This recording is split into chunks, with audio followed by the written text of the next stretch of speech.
ये वीडियो देखिए। आदमी आता है किसी पर मुकदमा दायर करता है, अगर वो आदमी मुजरिम है, गलत किया है तो उसको सजा मिले, नो प्रॉब्लम।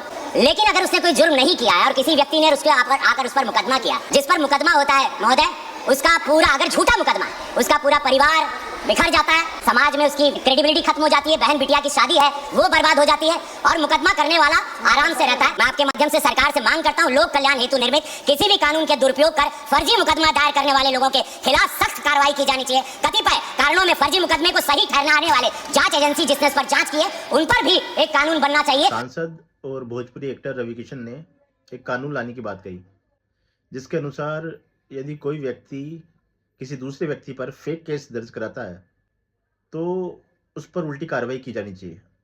क्योंकि जब कोई व्यक्ति किसी दूसरे व्यक्ति पर फेक केस करवाएगा तो उस दूसरे व्यक्ति को वकील हायर करना पड़ता है, कोर्ट जाना पड़ता है, अपना टाइम देना पड़ता है। और जब ये प्रूव हो जाता है कि वो व्यक्ति निर्दोष है तो वो तो निर्दोष तो साबित हो जाता है, लेकिन उसकी कितनी मानहानि होती है, उसको कितना पैसा खर्च करना पड़ता है। इसलिए मैं भी रवि किशन से सहमत हूँ।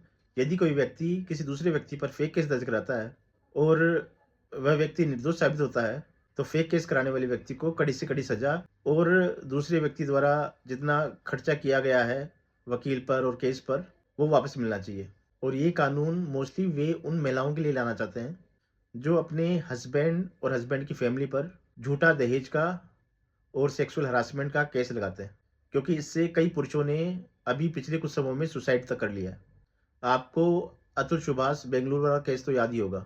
मैं तो ये कहता हूँ कि पुरुषों के लिए भी पुरुष आयोग होना चाहिए, जैसे महिलाओं के लिए है, ताकि अगर कोई पुरुष निर्दोष है तो पुरुष आयोग उसके सपोर्ट में खड़ा हो सके, उसको न्याय दिला सके। क्योंकि आज की दुनिया में कुछ महिलाओं ने इसको एक बिजनेस बना लिया है, जो किसी धनी व्यक्ति से शादी कर लेती हैं और 2-3 महीने रहने के बाद उससे डिवोर्स ले लेती हैं, ताकि उससे वो उसकी आधी प्रॉपर्टी ले सकें और मंथली मेंटेनेंस और ले सके एलिमनी के नाम पर। किसी पुरुष को संपत्ति कमाने में, घर बनाने में अपनी पूरी जिंदगी लग जाती है, और कोई शादी करके आए और 2-3 महीने या 1 साल बाद डिवोर्स लेके पूरी आधी प्रॉपर्टी ले जाए, तब उस व्यक्ति पर क्या गुजरती होगी, उसकी मानसिक स्थिति क्या होती होगी।